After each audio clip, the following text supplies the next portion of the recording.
नमस्कार, सुबह के 9 बजने वाले और आप देख रहे हैं 9 की 9 खबर और मैं हूं आपके साथ विभा उपाध्याय। बड़ी खबर इस वक्त बिहार के गोपालगंज से आ रही है, जो दिल दहलाने वाली खबर है।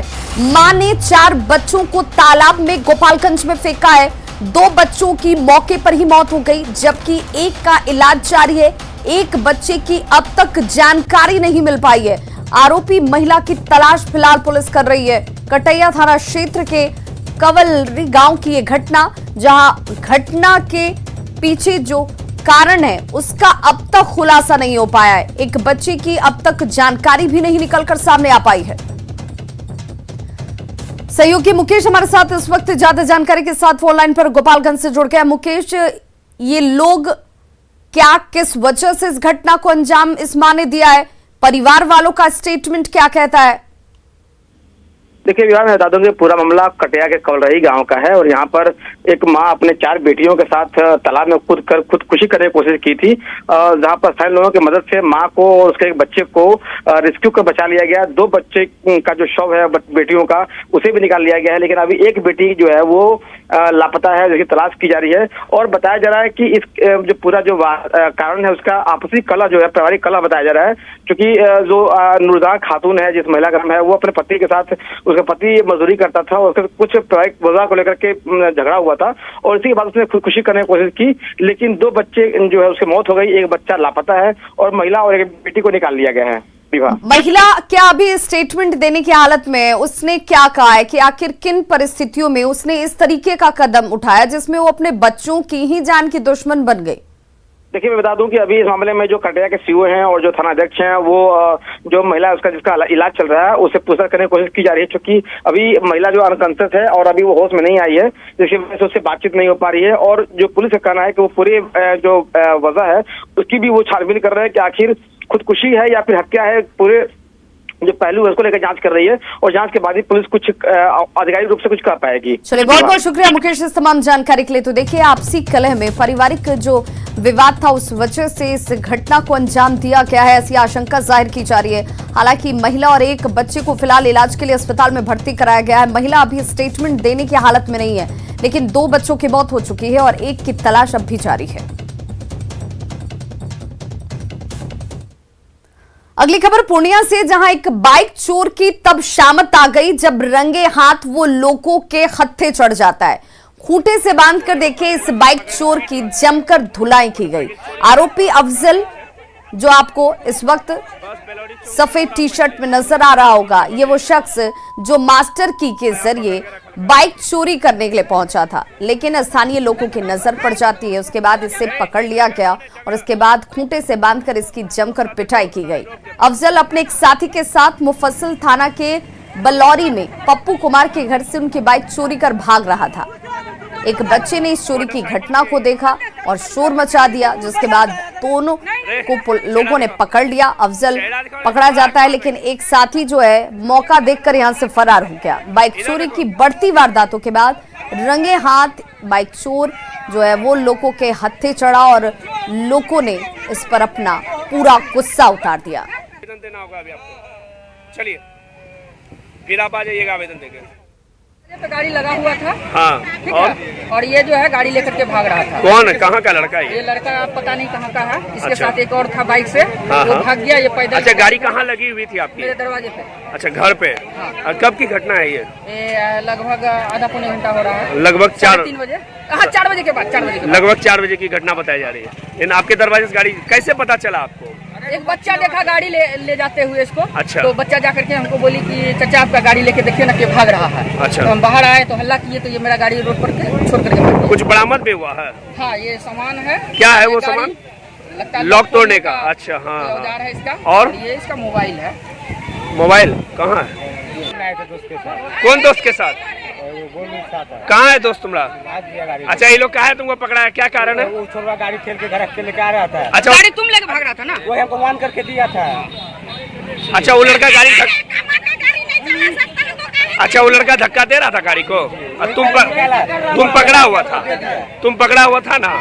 हाँ, वो पहले लाके रोड पे हमको दे दिया वन करके। हाँ। रोड से हमको बोला घर के लेके जा, तुम 500 टका दे रहे हैं। 500 टका दे रहे हैं, यही कहानी है ना? मतलब चोरी कर रहा था तुम? वो कर रहा था सर। तो तुम शामिल थे ना उसके साथ? शामिल थे ना? बिहार के गया जिले में भीषण सड़क हादसा हुआ जिसमें कार सवार सभी 7 युवकों की मौत हो गई है। सभी लोग झारखंड के हंटरगंज से इनोवा कार से गया लौट रहे थे। तभी डोभी थाना क्षेत्र के डोभी चतरा सड़क मार्ग के कंजियार गांव के पास सामने से आ रही तेज रफ्तार हाईवा से ये कार सवार टकरा गए। इस हादसे में इनोवा कार में सवार सभी 7 लोगों की दर्दनाक मौत हो गई। वहीं हाईवा चालक वाहन छोड़कर फरार हो गया। टक्कर इतनी जबरदस्त थी कि सभी के शव इनोवा कार में बुरी तरह से फंस जाते हैं, जिसे पुलिस और स्थानीय लोगों ने कड़ी मशक्कत के बाद बाहर निकाला। सभी मृतक गया जिले के रहने वाले हैं। नहीं, सामने सामने डैश किया है, पर खच्चा उड़ गया है 4 व्हीलर का, कुछ नहीं बचा है उसके अंदर। आप जाकर देख लेंगे, पता चलेगा। पुलिस क्या कार्रवाई कर रही है सर? पुलिस कार्रवाई जो विधि सम्मत कार्रवाई है कर रही है। अभी हम लोग पोस्टमार्टम कराएंगे, जो इसके बाद होगा FIR करेंगे। 3 लोग हंटरगंज से तरफ से आ रहे थे और इधर से कोई हाईवा जा रही थी, उसी बीच में घटना घटी है। ये लोग लगभग 7 लोग उस पे थे और 7 लोग ही, जिसमें 6 लोग वहीं पे डेथ किए और एक मेडिकल आके डेथ किए हैं। सिवान में ट्रेन की चपेट में आने से होम्योपैथिक डॉक्टर के दोनों पैर कट गए। यह हादसा सिवान गोरखपुर रेलखंड पर मैरवा स्टेशन के पास तब हुआ जब डॉक्टर वशुल्लाह अवध आसाम ट्रेन पकड़ने के लिए स्टेशन पहुंचे थे। बताया जा रहा है कि पैर फिसलने की वजह से वो ट्रैक पर गिर जाते हैं और ट्रेन की चपेट में आ गए। फिलहाल उनका इलाज सिवान में जारी है।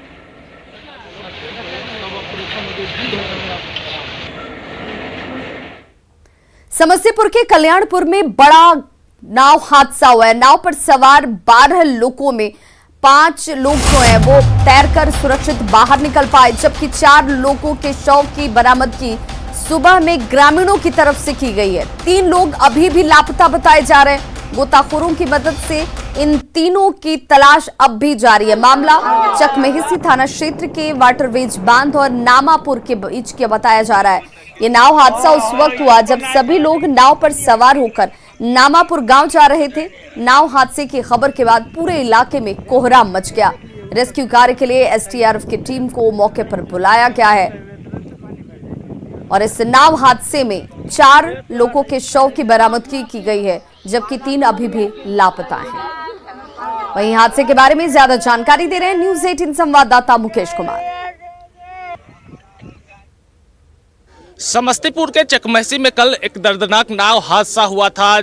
इसी जगह से ये वाटर बेज बांध की तस्वीर हम दिखा रहे हैं, जहां से लोग नामापुर गांव के लिए नाव से निकले थे और जो जानकारी मिल रही है अधिकारियों के मुताबिक करीब नाव पर 12 लोग सवार थे, जिनमें से 5 लोग के बारे में जानकारी मिल रही है कि तैर के यहां से निकले और उसके बाद कुल 7 लोगों की लापता होने की बात अधिकारियों के द्वारा कही गई। ये तस्वीर वाटर बेज बांध की है, ग्राउंड जीरो की, और हम परिवार के लोग जो जिनके परिवार के सदस्य लापता है वो अभी रो रो कर बुरा हाल है उनके। और ये तस्वीर काफ़ी दर्दनाक तस्वीर है, ये लोगों का रो रो कर बुरा हाल है। और यहाँ पर कुछ परिजन हैं, हम उनसे जानना चाहेंगे क्या कुछ जानकारी मिली है। हमारा 2 भतीजा था उस पे जो है, तो हम लोग बाहर थे। अच्छा, अभी आवे किए हैं। कितने लोगों की शव बरामद हुई? अभी नहीं जानकारी है हमको। तो इनको जानकारी नहीं है और भी लोग जो यहाँ पर हैं हम उन लोगों से बात करेंगे। जी बाबा बताइए, कितने लोगों का शव अभी तक बरामद हुआ? 4 लोगों का बरामद हुआ है लाश। अच्छा, नाव पर 12 आदमी सवार था। हाँ। हवा का झोंका आने से नाव पलट गया, जिसमें 4 तैर करके किनारा लग गया और 7 की मौत हो गई है। तो यहाँ पर जो स्थानीय लोग हैं उनका बताना है कि 4 लोगों का शव बरामद किया गया है स्थानीय गोताखोर की मदद से, लेकिन जो जिला प्रशासन के द्वारा SDRF की टीम को बुलाने की बात कही गई थी, अब तक वो SDRF की टीम नहीं पहुंची है और अभी भी 3 लोग लापता है, जिनके स्थानीय लोगों के द्वारा तलाश जारी है। Mukesh Kumar, news 18 network, Samastipur. मधुबनी में पति और पत्नी के बीच चल रहा घरेलू विवाद इस कदर बढ़ गया कि दोनों के परिवार वालों में जमकर मारपीट हो जाती है। देखिए, इस मारपीट में 6 लोग जख्मी भी हो गए। घायलों को प्राथमिक इलाज के बाद डीएमसीएच रेफर कर दिया गया। घटना बासोपट्टी थाना इलाके की है और बताया जा रहा है कि बासोपट्टी बाजार निवासी विजय गुप्ता की शादी समस्तीपुर के भगवानपुर निवासी सिंपी कुमारी से करीब 3 साल पहले हुई थी। शादी के बाद से ही पति पत्नी के बीच विवाद चल रहा था, लेकिन बीती रात दोनों पक्ष के लोग जो हैं वो आपस में ही मारपीट करने लगे।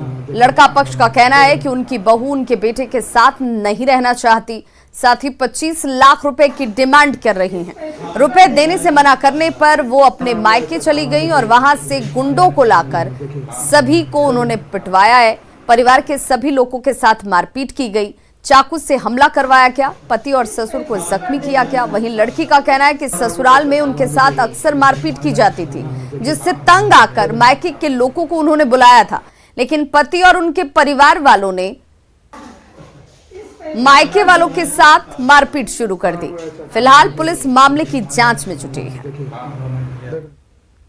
कोई मामला नहीं, वो लड़की है ना, नहीं देखिए मेरे बेटा को है ना, हाथ में वो तो गिरती है ना, लाइक क्या बोलते थे, कोड़ी फूटा हुआ है, हम दूसरा शादी करेंगे, हमको 25 लाख रुपया दो। तो हम कहते थे कि तुमको नहीं रहना है तो दूसरा शादी कर लो, 25 लाख रुपया हम कहाँ से देंगे? तो 25 लाख रुपया हमको दो, इस लड़का के साथ नहीं रहेंगे, उसको कोड़ी फूटा हुआ है। बताइए, वो ये दिक्कत, घर में घुस करके मारते पिटते सामान उसको सब मालूम था। 3 दिन से हमको सब धमका रहा है, जो मार देंगे। तो हम सुने हैं तो गार्जियन सबको बुलाए हैं यहाँ पे। लड़का, उसकी माँ और उसका बाप तीनों मिलके हमको मारने के लिए आ रहा था, तो हम सब गार्जियन को बुलाए हैं। गार्जियन को भी फिर सब आए हैं यहाँ पे, हमसे मिलने गए रूम में, फिर आए हैं, फिर वहाँ से सब आके हमको पीटने लगे हैं। गार्जियन को चाकू भोग दिए हैं। बताइए। मुजफ्फरपुर के बाबा गरीबनाथ धाम में इस बार भी श्रावणी मेले पर रोक लगी हुई है। कोरोना की वजह से लगातार दूसरे साल मेले पर रोक लगा दी गई। सिर्फ मंदिर प्रशासन और पुजारी इससे परेशान नहीं है, बल्कि इस मंदिर के आसपास रहने वाले तमाम वो लोग जिनका रोजगार यहाँ से जुड़ा हुआ था, जिनकी रोजी रोटी यहाँ से चल रही थी, सभी परेशान हैं। मंदिर से जुड़े लोगों के कारोबार पर इसका सीधा बुरा असर पड़ा है। सावन महीने में यहाँ हर साल 20 लाख से ज्यादा श्रद्धालु जलार्पण करने के लिए पहुँचते हैं, जिससे मंदिर को 1 करोड़ से ज्यादा की आमदनी होती है। वहीं मंदिर से पंडित, पुजारी, माली, प्रसाद और पूजा सामग्री बेचने वालों का घर परिवार चलता है, लेकिन कोरोना ने सबके सामने आर्थिक संकट लाकर खड़ा कर दिया है। मंदिर से लगभग जो आसपास के माली हैं, प्रसाद वाले हैं, या मंदिर से जुड़े जो सामान यहाँ बिकता है, जो प्रसाद वगैरह वैसे हुआ, फूल माला, बेलपत्र, बद्धी वगैरह जो होता है, वो सभी प्रभावित हैं। खासकर यहाँ के जो पंडित, पुजारी और मंदिर प्रशासन, वो सब प्रभावित हैं। कैसे दिक्कत से बहुत दिक्कत हो गया है। हम लोग तो मर गए, दुकानदारी साफ नहीं होती है। क्यों नहीं हो रहा? पब्लिक नहीं आ रहा है तो दुकानदारी कहाँ से होगा? नहीं, कोरोना के लेके सब बंदिश है। मुंगेर वासियों को आज ऑक्सीजन प्लांट की सौगात मिलने वाली है। दरअसल कोरोना संक्रमण की दूसरी लहर के दौरान ऑक्सीजन के लिए जिले वासियों को काफी भटकना पड़ा था, लेकिन अब ऑक्सीजन की दिक्कत जिले वासियों को नहीं होने वाली है, क्योंकि आज उप मुख्यमंत्री तारकिशोर प्रसाद मुंगेर में 500 लीटर प्रति मिनट ऑक्सीजन उत्पादन करने वाले प्लांट का उद्घाटन करने वाले हैं। जीएनएम स्कूल के आइसोलेशन वार्ड में आईटीसी के सौजन्य से इस प्लांट को बनाया गया है, जिसका उद्घाटन आज किया जाएगा। मुख्यमंत्री कल आ रहे हैं और मुंगेर वासियों के लिए बहुत बड़ी तोहफा मिलने जा रहा है। जो जीएनएम स्कूल में ऑक्सीजन प्लांट, जिसको हम लोग PSA कहते हैं, लगा हुआ है, जो आईटीसी दिया हुआ है, बनकर तैयार है, उसका कल उद्घाटन होगा और मुंगेर वासियों को के लिए वो खुल जाएगा। उससे सेवा हम लोग देने का काम शुरू कर देंगे। कोविड के 3rd वेव से लेने में काफ़ी सहूलियत मिलेगी। अब उसमें तो बहुत ज़्यादा सहूलियत मिलेगी। 100 बेड में हम लोग ऑक्सीजन गैस पाइप बिछाए हुए हैं। एक बार में हम लोग 100 पेशेंट को हम लोग ऑक्सीजन, निर्बाध ऑक्सीजन दे सकते हैं। बिहार की राजधानी पटना में आज से अलग अलग रूटों पर सीएनजी बसें आपको दौड़ती हुई नजर आएंगी और यात्री जो है हाईटेक बसों में सफर कर पाएंगे। जी हां, बांकीपुर से दानापुर, पटना सिटी और बिहटा 3 अलग अलग रूटों पर कुल 50 बसें जो हैं वो चलने वाली हैं। सीएम नीतीश कुमार सभी बसों को हरी झंडी दिखाकर रवाना करेंगे। जीपीएस, वाटर कूलर और सीसीटीवी कैमरे समेत कई अत्याधुनिक सुविधाओं से लैस ये बसें जो हैं वो किफायती हैं, क्योंकि लोगों को 5 रुपए से लेकर 45 रुपए तक किराया यहां देना होगा। बसों का जायजा लिया न्यूज़ 18 संवाददाता रजनीश कुमार ने। चमचमाती हुई बसें हैं और लोग अब आरामदायक सफर कर सकेंगे। किराया भी कम होगा, यानी 5 रुपए से लेकर 45 रुपए तक किराया रखा गया है। पटना सिटी से दानापुर, बांकीपुर से बिहटा और बिहटा IIT तक ये अलग अलग 3 रूटों में बसें चलेंगी और सीएनजी बस को लेकर देख सकते हैं कि सभी प्रकार की तैयारियां पूरी कर ली गई है। जरा दूसरी तरफ भी आपको हम दिखाते हैं कि देखिए जो परिवहन निगम कार्यालय है वहां पर सभी बसें आकर खड़ी हैं। तो निश्चित रूप से दिल्ली की तर्ज पर अब पटना में भी अब बसों का आप आनंद उठा सकेंगे। अत्याधुनिक सुविधाओं से ये लैस है बस। जीपीएस से लेकर जो वाटर कूलर है या फिर फर्स्ट एड सिस्टम या सीसीटीवी कैमरे से लैस जो बस है, आप देख सकते हैं किस तरह से, यानी किराया भी काफी कम है और लोगों को प्रदूषण से काफी मुक्ति मिलेगी। राज्य सरकार का प्रयास भी है कि प्रदूषण मुक्त बनाया जाए शहर को। यही वजह है कि सीएनजी बसें जो है बड़ी संख्या में यहाँ पर लाई गई है और कुल 8 सीएनजी स्टेशन भी बनाए गए हैं, जिसे बढ़ाकर 12 करने की तैयारी है। तो ये बस है, आप देख सकते हैं अंदर की तस्वीर। शुरुआती 5 रुपए दिए गए हैं। यहाँ देख सकते हैं पूरे रूट चार्ट है और कितना किराया लगना है ये आप साफ तौर से देख सकते हैं। इंस्ट्रक्शन भी दिए गए हैं। साथ ही यात्रियों से अनुरोध भी किया गया है कि उचित टिकट के साथ ही उचित यात्रा करें, अन्यथा जुर्माना के भागी होंगे। क्योंकि सरकारी बसें हैं तो इसमें बिना टिकट लिए आप सफर नहीं कर सकेंगे।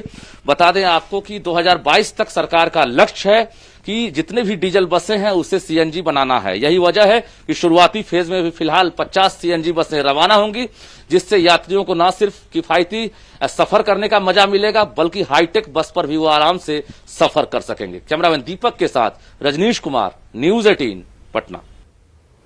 कोरोना से लड़ाई में मास्क सबसे बड़ा हथियार है। मास्क रूपी कवच से ही कोरोना वायरस को फैलने से रोका जा सकता है और इसीलिए आप सभी दर्शकों से अपील है कि मास्क पहनिए, खुद भी सुरक्षित रहिए और दूसरों को भी सुरक्षित रखिए। कुछ और खबरों के साथ जल्द होंगे वापस, बने रहिए हमारे साथ। ब्रेक के बाद एक बार फिर से आप सभी का बहुत स्वागत है। टोक्यो ओलंपिक में तीरंदाजी के मिश्रित टीम इवेंट में भारतीय टीम ने शानदार प्रदर्शन किया है। प्री क्वार्टर फाइनल मैच में दीपिका कुमारी और प्रवीण जाधव की जोड़ी ने शानदार प्रदर्शन किया और इस जोड़ी ने चाइनीज ताइपे की जोड़ी को 5-3 से मात दी है। एक समय 3-1 से पिछड़ने के बाद भारतीय जोड़ी ने कमबैक करते हुए शानदार प्रदर्शन किया और मैच अपने नाम कर लिया। अब भारतीय जोड़ी का क्वार्टर फाइनल में दक्षिण कोरिया की जोड़ी से मुकाबला होगा। एक समय जीत के लिए टीम इंडिया को परफेक्ट 10 की जरूरत थी और ऐसे में दीपिका ने अपने नाम और क्षमता के अनुरूप प्रदर्शन किया और भारतीय टीम को सटीक निशाना लगाते हुए जीत दर्ज कराई।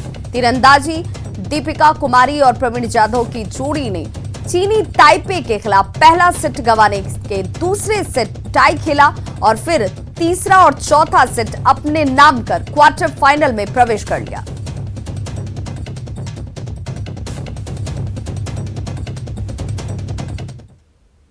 तो टोक्यो ओलंपिक में मिक्स डबल्स तीरंदाजी में चीनी ताइपे के खिलाफ शानदार जीत के बाद पदक को लेकर उम्मीदें जो हैं वो सबकी बढ़ गई हैं। रांची में दीपिका के घर की ये तस्वीर आप देख पा रहे हैं, जहां सुबह से ही प्रार्थनाओं का दौर जो है वो लगातार चलता हुआ। विश्व की नंबर 1 तीरंदाज दीपिका की मां सुबह से ही हाथ जोड़े भगवान के सामने मौजूद हैं, पूजा की जा रही है। उन्होंने कहा कि जब तक पदक पर मोहर नहीं लग जाती तब तक वो ज्यादा कुछ नहीं बोलेंगी। आपको बता दें कि प्री क्वार्टर फाइनल में दीपिका और प्रवीण जाधव की जोड़ी ने चीनी ताइपे को 5-3 से हराकर पदक की ओर अपना कदम बढ़ा दिया है। रांची में दीपिका की मां से बात की हमारे सहयोगी संजय कुमार सिन्हा ने। टोक्यो ओलंपिक में मिक्स डबल्स तीरंदाजी में शानदार जीत के आगाज के बाद रांची में दीपिका के घर में उत्साह का माहौल है, साथ ही भक्तिमय माहौल भी है। हमारे साथ दीपिका की मां हैं, हम उनसे बात करेंगे। हालांकि कुछ भी बात करने से इनकार कर रही हैं, सिर्फ हाथ जोड़े खड़ी हैं। क्या कहेंगी आप? जय माता दी। और क्या दुआ दे रही हैं यहाँ से? बस यहाँ से इतनी दुआ दे रहे हैं कि माता रानी बस विजय करे और मेरे तरफ से सिर्फ बच्चों का आशीर्वाद है और मेरी माँ है। माँ से प्रार्थना है कि बस उसकी विजय करे और मेरा जय माता दी का प्रार्थना है। जुबान पर सिर्फ जय माता दी का नाम है और बेटी को यहीं से दुआ दे रही हैं। साथ भी परवीन जाधव को भी दुआ दे रही हैं कि मिक्स डबल्स में शानदार विजय हासिल हो, गोल्ड जीते। आने वाले मुकाबले हैं उनके लिए आशीर्वाद है। एक मुकाबला तो दीपिका टोक्यो में लड़ रही है, दूसरा मुकाबला घर में किस तरह परिवार जो लड़ रहा है वो हम आपको दिखाना चाहते हैं कि बाकायदा यहाँ पर टारगेट बनाया गया है और इस टारगेट के आगे ही जो दीपिका की माँ खड़ी है कि बेटी जो है इसी टारगेट पर जो आप देख रहे हैं कि यहाँ पर जो प्लस का साइन दिया हुआ यहीं पर जो है हाथ जोड़े खड़ी हैं और माँ दुर्गा माँ से यही प्रार्थना कर रही हैं कि माता दी आज बेटी को टोक्यो ओलंपिक में मिक्स डबल्स में गोल्ड दिलाएं। कैमरामैन संजीव तिवारी के साथ संजय कुमार सिन्हा, न्यूज़ 18 रांची। खबर राजधानी पटना से आ रही है, जहां 10 महीने का एक मासूम जिंदगी के लिए जंग लड़ रहा है। 10 महीने का आयांश स्पाइनल मस्कुलर एट्रोफी यानी कि SMA टाइप 1 नामक एक दुर्लभ बीमारी से ग्रसित है। दिल से टुकड़े को संकट में देखकर ये जो माँ है उसके लिए देखिए इस वक्त क्या कठिन वक्त होगा जब वो अपने टुकड़े को इस कष्ट में देखती होंगी। आयांश के माता पिता रो कर उनका बुरा हाल है। माँ अपने लाल को खोना नहीं चाहती हैं। आयांश की बीमारी का इलाज हो सकता है लेकिन इलाज का खर्च करोड़ों में है। इतने खर्च का बोझ परिवार के लिए, एक मध्यम परिवार के लिए उठा पाना संभव नहीं है, लेकिन आपके सहयोग से अगर आपका सहयोग मिलता है तो इस मासूम का इलाज संभव है। तो खबरों का सिलसिला लगातार जारी, आप बने रहिए न्यूज़ 18 बिहार झारखंड के साथ।